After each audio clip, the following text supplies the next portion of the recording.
نحمدہ و نصلی علی رسول الکریم اما بعد قال اللہ تعالی فی کلام المجید اعوذ باللہ من الشیطان الرجیم بسم اللہ الرحمن الرحیم وَلَقَدْ كَرَّمْنَا بَنِي آدم۔ اللہ تبارک و تعالی نے انسان کو قابل تعظیم بنایا ہے، قابل تکریم بنایا ہے، یعنی عزت کے قابل بنایا ہے۔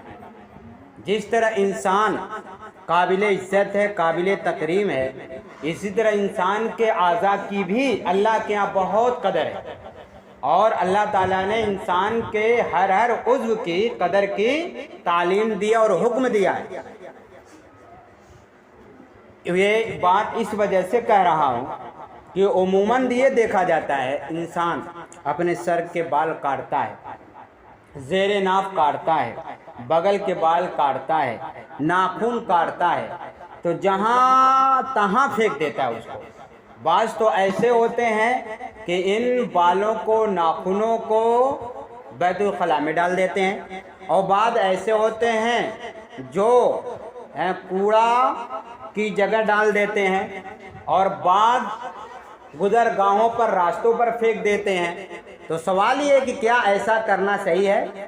مرد ہوں یا عورت ہوں، کسی کے لیے بھی ایسا کرنا صحیح نہیں ہے۔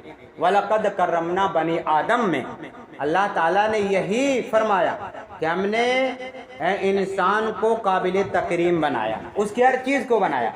کیا کرنا چاہیے؟ کٹے ہوئے ناخن کو، کٹے ہوئے بال کو، چاہے وہ کہیں کے ہوں، اس کو کہیں پر دفن کر دینا چاہیے، کہیں ادھر ادھر نہیں پھینکنا چاہیے۔ اور عورت اپنے کٹے ہوئے بال کو ہرگز وہ راستوں پر نہ پھینکے جو سر کے بال ہیں، اس لیے کہ سر کے بال عورت کے وہ پردے کے ہیں، غیروں کی نظر اس ٹوٹے ہوئے بال پر بھی نہیں پڑنی چاہیے۔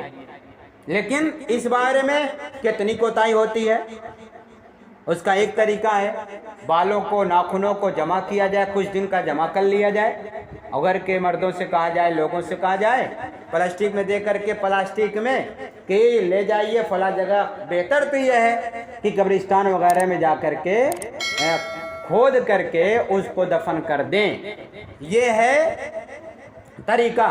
اور بیت الخلاء میں ڈالنا اور ایسی جگہ ڈالنا یہ صحیح نہیں ہے، بلکہ یہ مکروہ ہے، اس سے سب کو بچنا چاہیے۔